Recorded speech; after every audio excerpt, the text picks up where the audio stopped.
September 12, 1942. North Atlantic, 400 miles east of Newfoundland. A wolf pack of U-boats surfaces under moonlight.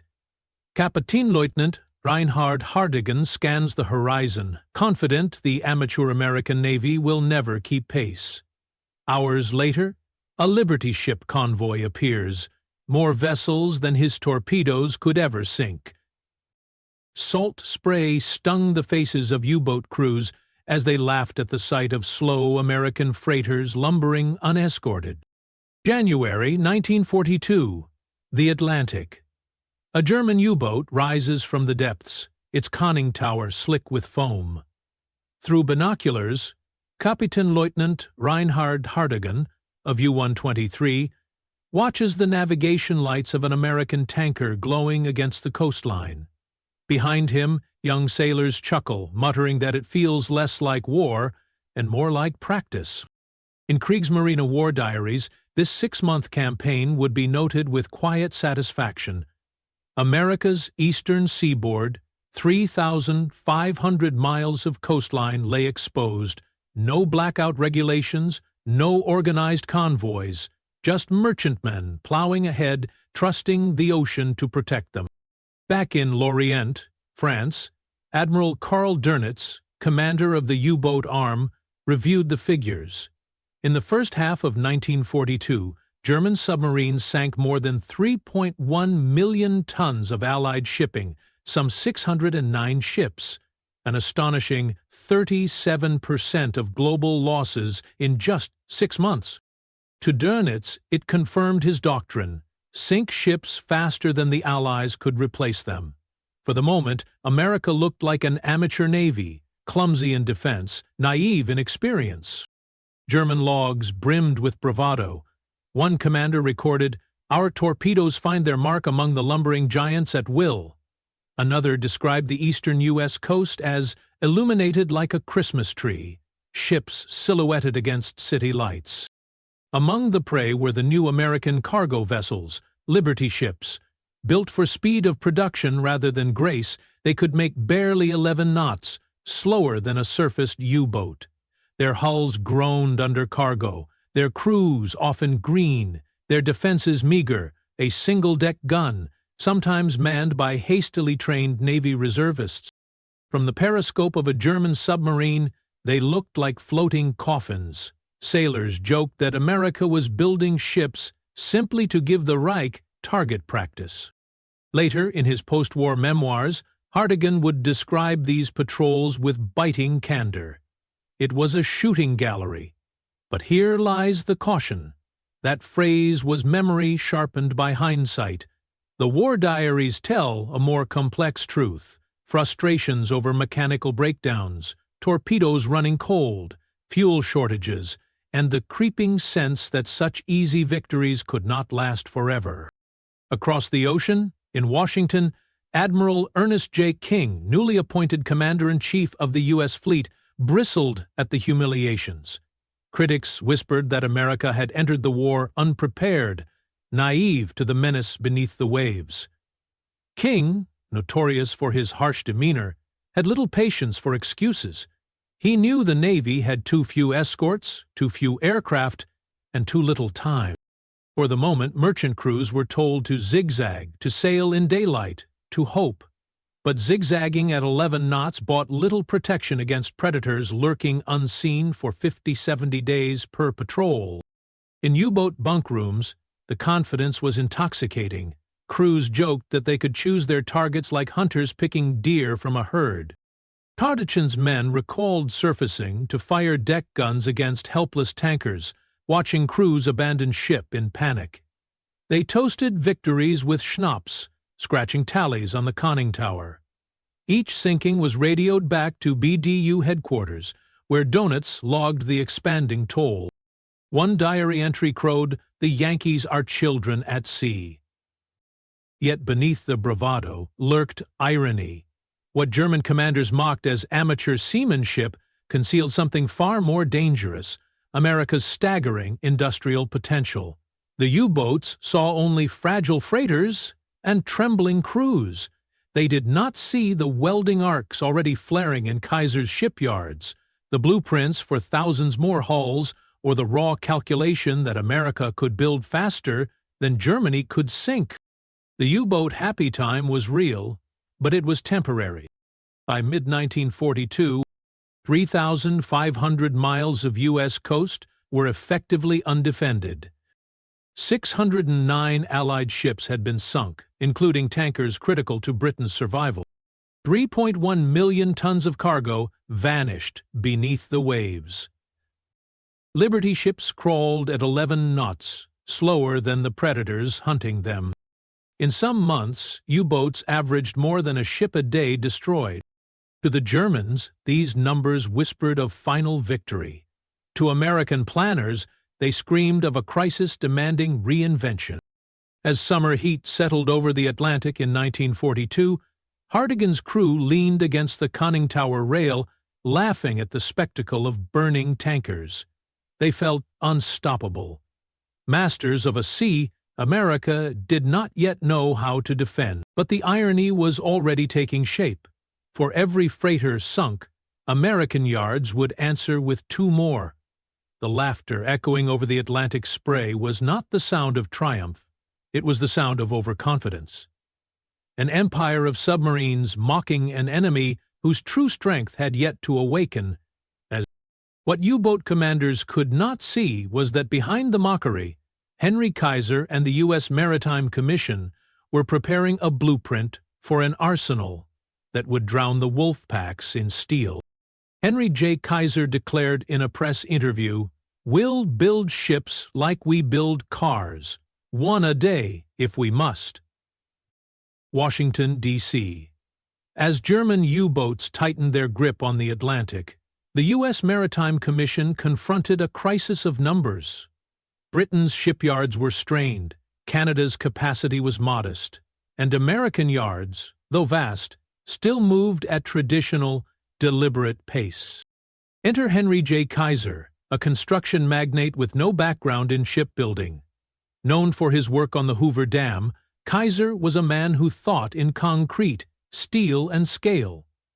To him, ships were not artisanal creations, they were assemblies no different than the automobiles rolling off Detroit's lines. Admiral Emery S. Land, head of the Maritime Commission, signed off on plans that seemed impossible. Build 2,000 merchant ships in just a few years. These would not be sleek warships but cargo carriers, functional, cheap, and fast to produce. Production memos from late 1941 spelled out the priorities. Standardization, every part interchangeable, bolts and beams cut to template. Welding over riveting, faster, cheaper, requiring less skilled labor. Whole mill prefab modules, hull sections built in one place, shipped and welded together at another. The product would be the Liberty ship, 441 feet long, boxy, unlovely, but designed to move 9,000 tons of cargo across submarine-infested seas. President Franklin D. Roosevelt threw the weight of the presidency behind the plan. In a 1941 speech, he thundered, "Ships, ships, and more ships," until the Nazis wonder where they all come from. For Roosevelt, Liberty ships were more than tonnage. They were symbols. Each launch sent a message. The United States could mobilize industry on a scale that dictatorships could not match. The first orders looked daunting.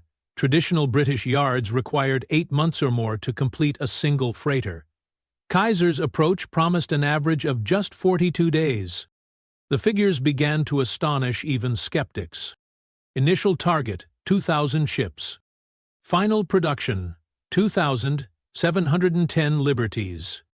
Record launch, Oregon Shipbuilding's SS Robert E. Peary, completed in 4 days, 15 hours. Average cost per ship, about $2 million, 0 cents. Yet here lies the caution. That record-setting 4-day ship was more publicity stunt than norm. Every piece prefabricated, every worker rehearsed. Most Liberties took weeks, sometimes months. Still, compared to Britain's 8 months, even an average of 6 weeks was revolutionary. Kaiser's genius was not in ship design but in process. His Oregon and Richmond yards operated like factories. Thousands of welders, carpenters, and electricians divided into shifts, working round the clock. Many were women. Many had never seen a ship before. Where traditional yards relied on master shipwrights, Kaiser relied on blueprints, modularity, and brute manpower. Liberty ships were not crafted. They were stamped, assembled, and pushed down slipways like products on a conveyor belt. This approach produced quirks. Welded hulls sometimes cracked under stress, earning the nickname Kaiser's coffins. But in the ledger of war, speed outweighed perfection. Ultimately, in that evening, anchorman, Okeokoko, the comparison was stark. Britain's tradition, artisanal yards, 8 months, skilled riveters. America's revolution, prefab yards, 42 days, welders trained in weeks. Kaiser himself liked to say, "We are proving that ships can be built as automobiles are built." The irony was clear. U-boat commanders scoffed at the clumsy box-like hulls as amateurish, but those very hulls rolled off assembly lines in such numbers that they became untouchable by attrition. In 1941, German naval intelligence estimated America could produce 5-6 merchant ships per month. At such a rate, the tonnage war was winnable, sink faster than the enemy could replace. They never dreamed the U.S. would build hundreds per month by 1943. By the time BDU realized the scale of production, wolfpacks were already losing the race against American shipyards. The shipbuilding effort was not solely Kaiser's triumph. His yards became famous for speed, but Bethlehem Steel produced tonnage more steadily across the war, carrying much of the burden. Kaiser delivered headlines, Bethlehem delivered volume. Together, they gave Roosevelt exactly what he had promised: ships beyond count. In U-boat conning towers, sailors chuckled at Liberty ships, calling them ugly and clumsy. To German eyes, they were proof of America's inexperience. But in the quiet of Washington's production memos, another story was being written. Those same ungainly ships would emerge not as victims, but as the very instrument of victory. The irony was brutal. What Germany mocked as amateurish would become invincible through mass. Forward beat into Chapter 3. Soon, Liberty ships would slide from slipways so quickly they formed steel rivers across the Atlantic, replacing losses faster than the U-boats could claim them. By 1943, a new Liberty ship slid into water every 3.3 days. Faster than U-boats could reload torpedoes. Winter 1943. At Richmond Shipyard No. 2, welders in leather aprons stood back as another Liberty ship thundered down the slipway. Crowds cheered, brass bands played, and banners proclaimed the launching of a vessel that had barely existed on paper a month before. America's answer to the U-boat menace was not subtle. It was numerical. If submarines were the wolves of the sea, then Liberty ships would be the sheepdogs, countless and unrelenting, filling the Atlantic faster than wolfpacks could thin them. Across 18 major U.S. yards, the human tide was staggering. At the program's peak, nearly 640,000 workers bent steel into shape. Roughly 20% were women, many entering industrial jobs for the first time. Posters of Rosie the Riveter hung beside welding torches, but the reality was harder: 12-hour shifts, blistered hands, and the deafening shriek of rivet guns. At Kaiser's Richmond complex, Henry Kaiser Jr. took over managerial duties, ensuring that his father's philosophy, prefabrication, modular assembly, relentless pacing became routine. Meanwhile, industrialist Charles Schwab at Bethlehem Steel kept the tonnage rolling in traditional yards, steady rather than sensational. First Lady Eleanor Roosevelt herself christened one vessel the SS Benjamin Harrison, underscoring how central shipbuilding had become to the national war effort. March 1943.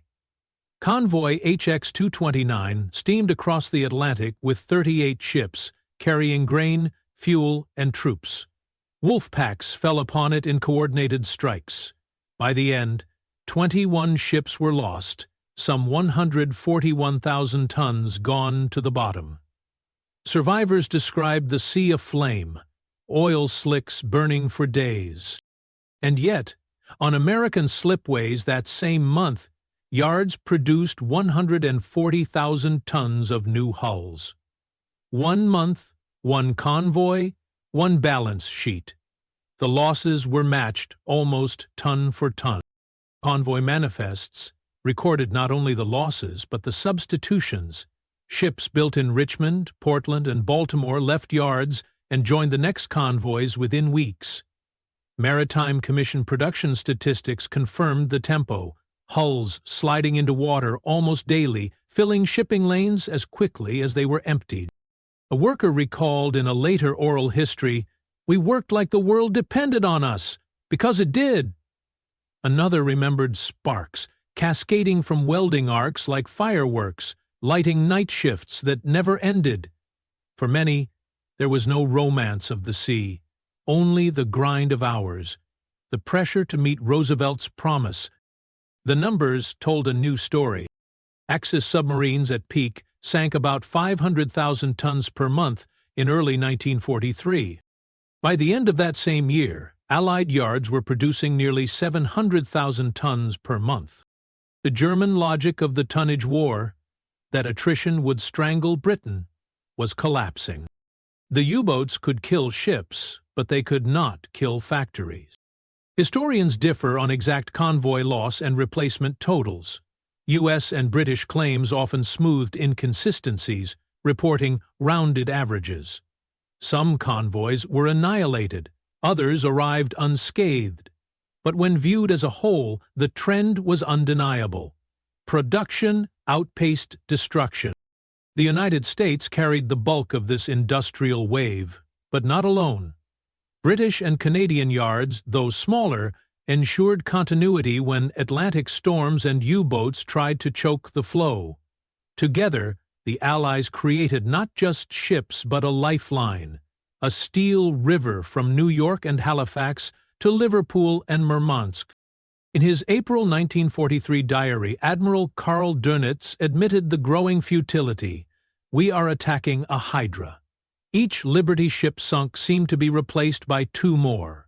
U-boat commanders reported exhaustion, their patrols lasting 50-70 days, with dwindling fuel and supplies. Surfacing to charge batteries meant risking air patrols.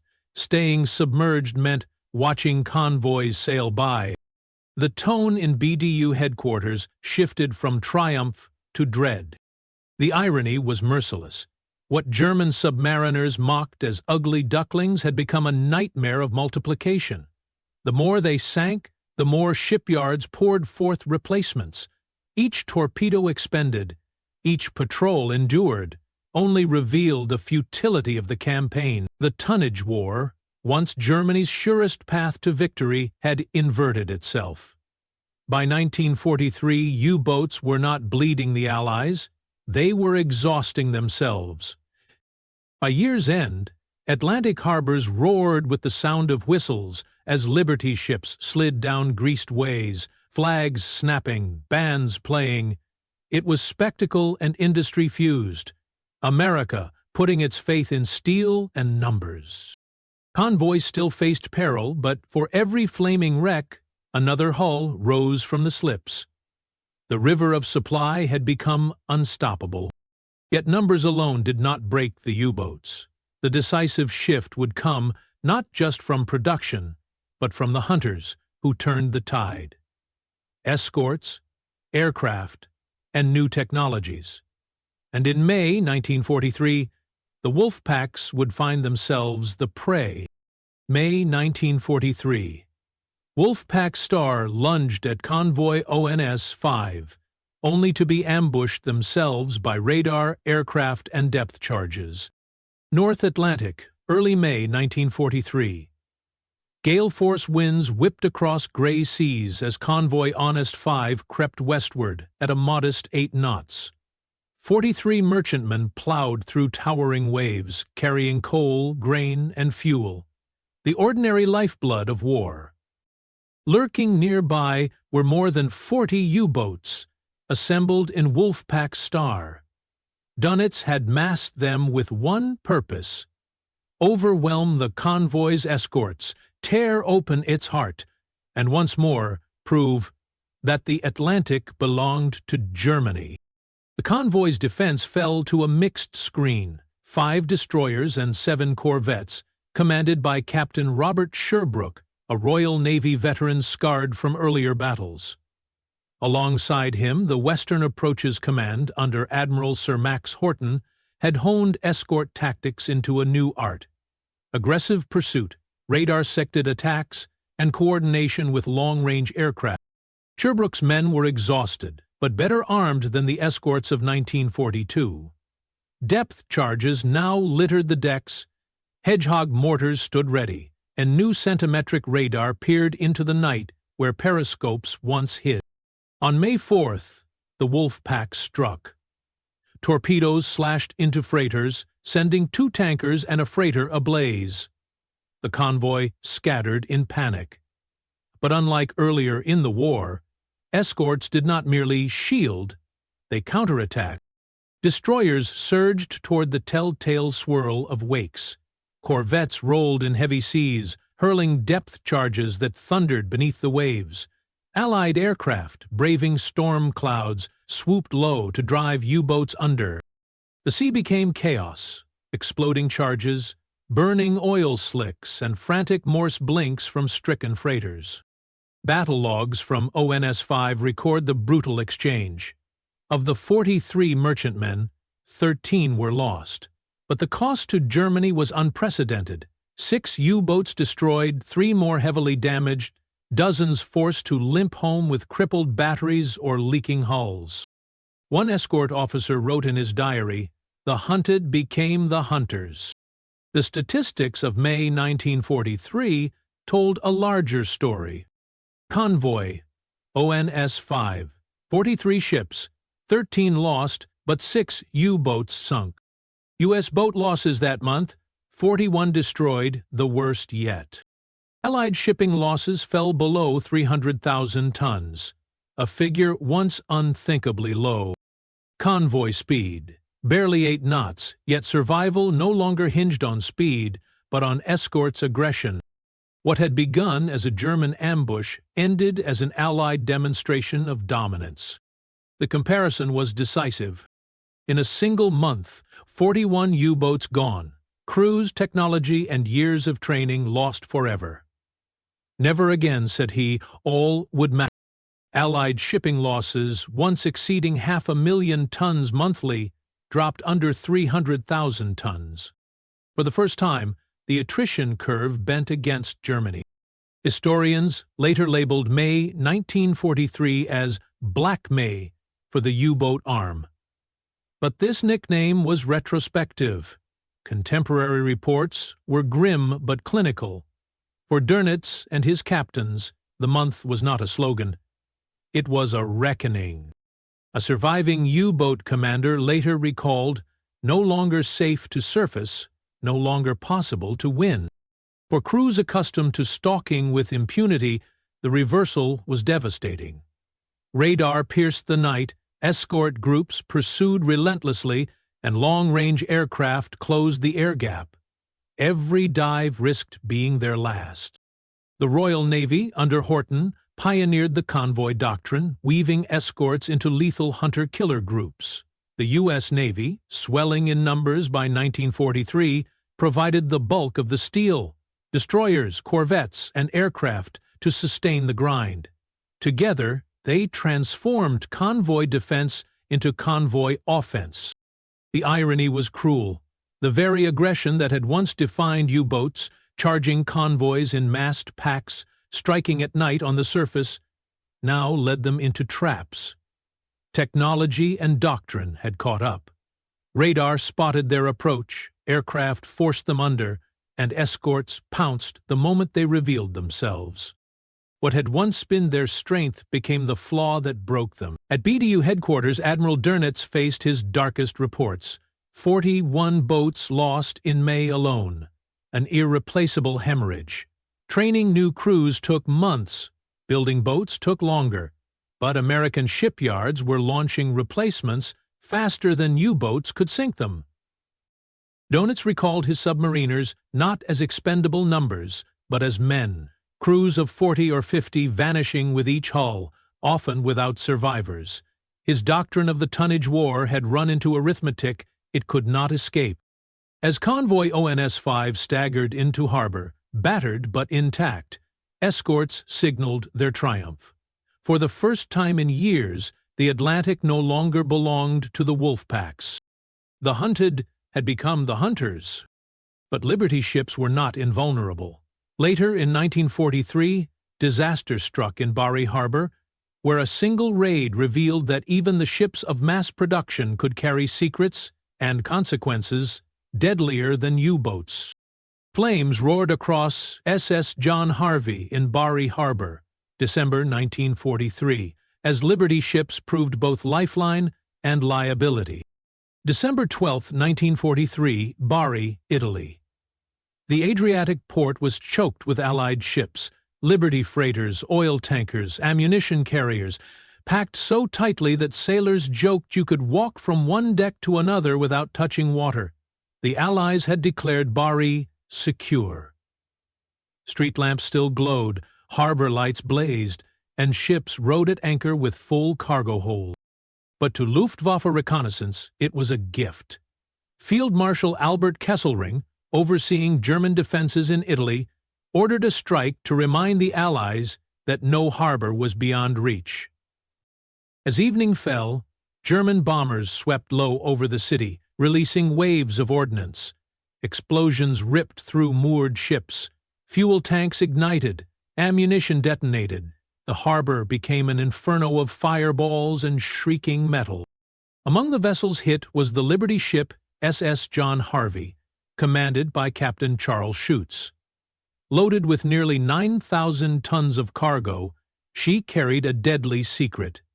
A consignment of mustard gas shells, intended as a deterrent in case Germany reintroduced chemical warfare. Few knew of the cargo, not even most of her crew. When the bomb struck, John Harvey erupted in a blast that scattered burning oil across the harbor. Men jumped into the water, only to find themselves coated in chemicals invisible in the flames. Accident reports compiled afterward recorded the catastrophe. 17 Allied ships destroyed, others damaged beyond repair. Casualties approached 1,000. But the true toll was obscured by secrecy. Many survivors developed blisters and lung damage not from fire but from exposure to mustard gas released when John Harvey exploded. To preserve Allied secrecy, the cause was hidden. Doctors treated patients without being told what they faced, and reports were suppressed for decades. The commander of Allied forces in Europe, General Dwight D. Eisenhower, learned of the disaster only after the fact. In later reflections, he acknowledged the paradox of the Liberty fleet: ungainly, expendable, but indispensable. "They brought us victory by sheer persistence," he remarked after the war. Persistence, yes, but at Bari, persistence came with a price. The statistics were stark. Bari raid, 17 ships destroyed, 1,000 casualties. Liberty ship cargo capacity, TLDA, 9,000 tons. Total Liberty ships built, 2,710. More than 200 lost in combat, from U-boat torpedoes, air raids, or mines. Yet despite losses, the flood of construction never ceased. Where one Liberty fell, another soon replaced it. The irony of the Liberty fleet lay in endurance. Many of these disposable ships outlasted the war, serving into the 1,960s and 1,970s. In contrast, Germany's workhorse submarine, the Type 7 U-boat, rarely survived more than 5 or 6 patrols by 1944, What was supposed to be the predator proved more short-lived than its ungainly prey. The full scope of the Bari disaster remained hidden until the 1960s, when declassified reports revealed the presence of mustard gas aboard John Harvey. At the time, many casualties were misattributed to burns or shock. Historians now place the death toll at hundreds more than initially reported, though exact figures remain uncertain. From the cockpits of German bombers, the sight was unforgettable. One Luftwaffe pilot later recalled, "Targets burned like lanterns in the harbor. For the attackers, it was proof that Allied confidence bordered on arrogance, ships anchored under lights, waiting to be struck." But even in triumph, the Germans had achieved only a temporary reprieve. Bari was a disaster, not a reversal. The irony was double-edged. Liberty ships, derided as ugly ducklings, were never meant to last. Yet their numbers and durability outstripped the Reich's most advanced submarines, and John Harvey's catastrophic cargo revealed another cruel twist.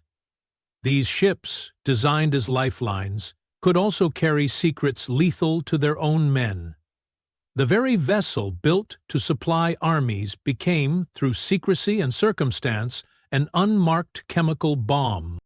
The flames of Bari lit the Adriatic for days. Survivors coughed mustard-tainted smoke from their lungs, while authorities downplayed the scale of the disaster. To sailors, it was a reminder that the Liberty Fleet, for all its endurance, was not invulnerable. Still, the fleet sailed on. For every loss at Bari, dozens more Liberties steamed across the Atlantic, sustaining armies, fueling aircraft, feeding cities. They remained the lifeline of the Allies, flawed, fragile, but unstoppable. And by 1944, America's industrial tide reached its zenith. Shipyards no longer answered U-boat sinkings with replacements alone. They flooded the seas with tonnage so vast that Germany's fleet was dwarfed before it sailed. By 1944, U.S. shipyards produced 38 million tons of shipping, nearly twice Germany's entire pre-war fleet. The dawn of 1944 revealed not just a fleet, but an ocean of industry. Where once convoys sailed in fear, now they formed steel rivers stretching to the horizon. Liberty ships steamed in endless columns, joined by a new class, the faster, sleeker Victory ships, designed for long Pacific voyages. The United States had unleashed an industrial tsunami, and the numbers staggered belief. The U.S. Warshipping Administration's 1944 annual report captured the sheer magnitude. Between 1941 and 1945, America built nearly 5,800 merchant vessels. Of these, 2,710 were Liberty ships, and another 531 were Victory ships. The evolutionary successor, capable of 15-17 knots, bridging the vast Pacific. Average output reached 14,000 tons per day. By the end of 1944, American shipyards had launched more than 38 million tons of shipping, dwarfing Germany's entire pre-war merchant fleet. The workforce was immense. At peak, some 640,000 men and women labored in the shipyards. Welders bent steel in fog-damp mornings, riveters rattled through the night, artists like John Biggers, who worked at the Richmond yards before becoming a painter, immortalized the scene. Sparks falling like stars, women in bandanas balancing torches, the hypnotic rhythm of mass production. Each worker was a cog in a machine greater than any single admiral or general. Donald Nelson, head of the War Production Board, orchestrated the National Symphony of Steel and Supply. His challenge was not only producing ships, but coordinating the steel mills, railroads, and factories that fed the yards. Coal, iron, engines, and armaments flowed on timetables measured in hours, not weeks. Without this industrial choreography, the Atlantic and Pacific campaigns would have starved before they began. From the Pacific, Admiral Chester Nimitz wrote to Admiral Ernest King, "The fleet sails because the merchantmen deliver." The blunt truth was that carriers, battleships, and destroyers drew headlines, but they were useless without fuel, food, and ammunition arriving behind them. Liberty and Victory ships, anonymous in profile, made every operation possible. From the North African landings to Normandy to the island-hopping drive across the Pacific, the comparison was devastating. U.S. shipbuilding workforce, 640,000. German U-boat production workforce, 80,000. U.S. merchant vessels built 1941-45, 5,800. German U-boat fleet peak, 470 operational boats at any one time. The imbalance revealed why the Battle of the Atlantic had turned. Germany could never outbuild the United States. Not every Liberty ship survived. Early welded hulls sometimes cracked in cold seas, breaking ships in two. The press derided them as Kaiser's coffins, but investigations showed most failures were isolated and fixable. The flaws became propaganda points for critics, but statistically, the losses were minor compared to the torrent of ships delivered. The Liberty ships bore the bulk of wartime supply. They were cheap, simple, and numerous. But by late 1943, the Victory ship arrived to complement them, faster, stronger, and intended for long-haul Pacific duty. Together they formed a tandem fleet. Liberties carried mass tonnage across the Atlantic, Victories pushed into Asia and beyond. After the war, Admiral Karl Dönitz admitted the futility of his strategy. "We built 1,100 boats, America built 2,700 ships. We never had a chance." His words carried the weight of bitter truth. German submariners had fought with courage and ingenuity, but the arithmetic was impossible. For every wolf released into the Atlantic, America unleashed entire herds of steel. The irony was merciless. The harder the U-boats prowled, the more frantically American shipyards worked. Every sinking justified another round of expansion. Far from strangling Allied supply, the U-boat campaign became the very reason America harnessed its industrial might. The predators had become the fuel for the flood.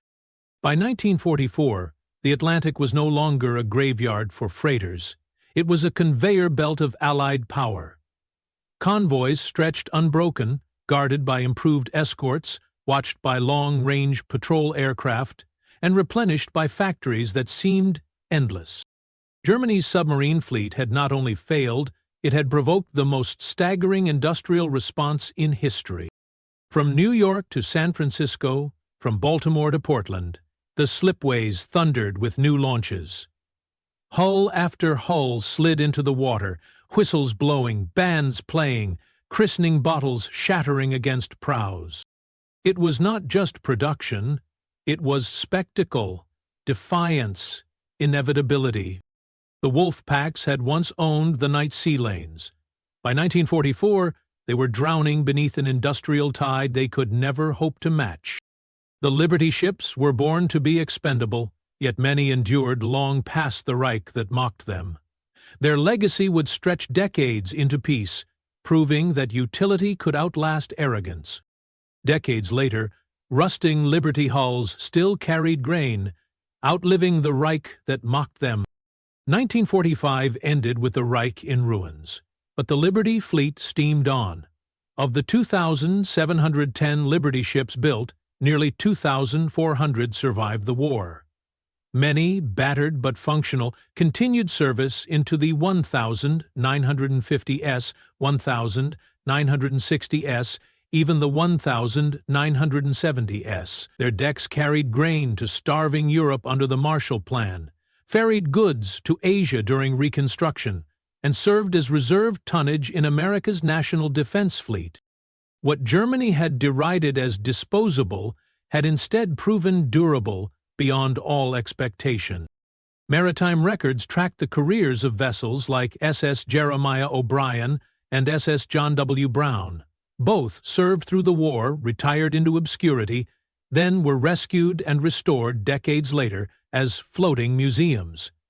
The O'Brien famously steamed under her own power to Normandy in 1994 for the 50th anniversary of D-Day, one of the very few original ships from the invasion still afloat. These records show that Liberty hulls, though welded fast and cheaply built, refused to vanish.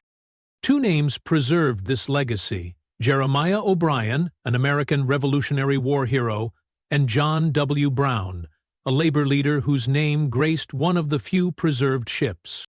The vessels embodied not just tonnage but symbolism: ordinary men and women, riveters, welders, electricians who built extraordinary fleets.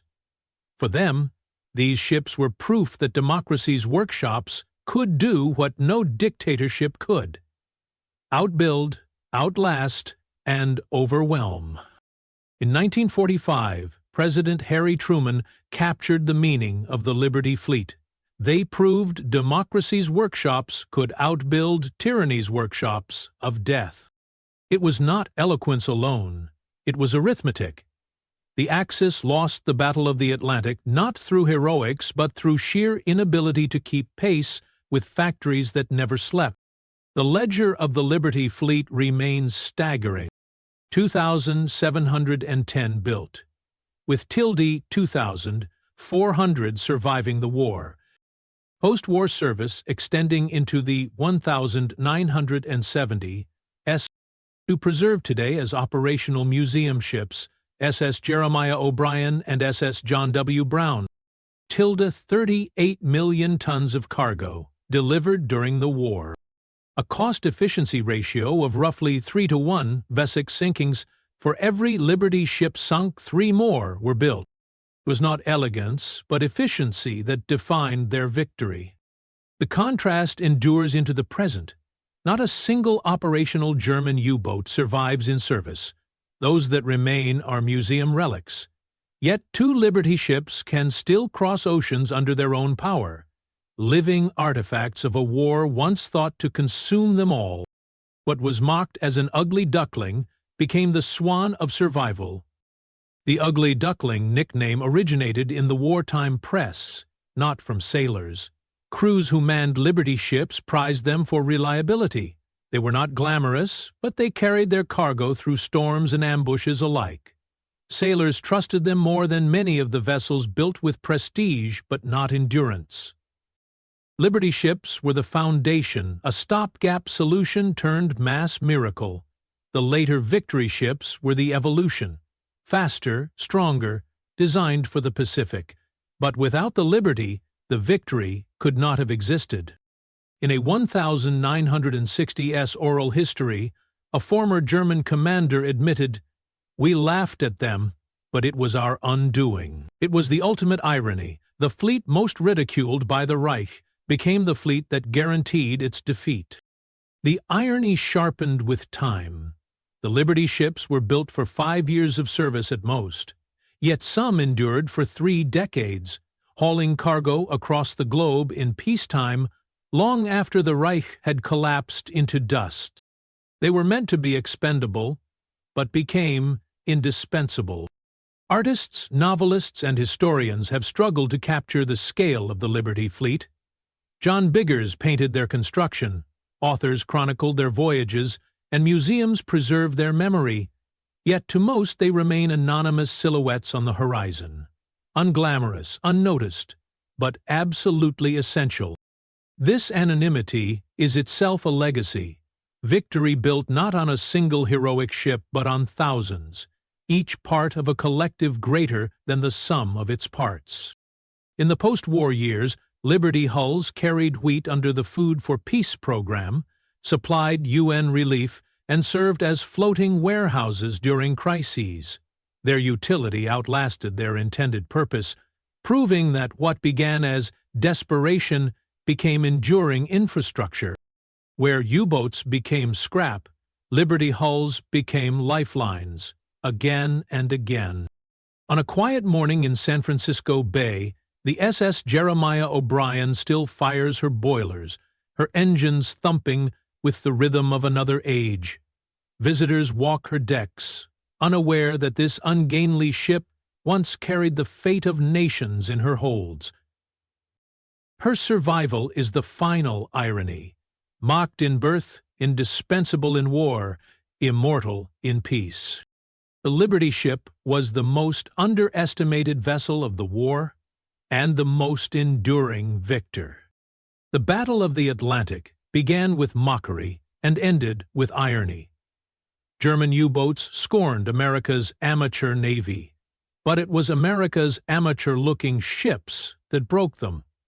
Built for speed, dismissed as clumsy, they carried the tonnage that fed armies, fueled fleets, and proved decisive in the greatest conflict of the century. The rusting hulls that remain are not relics of obsolescence. They are monuments, proof that persistence, not perfection, wins wars.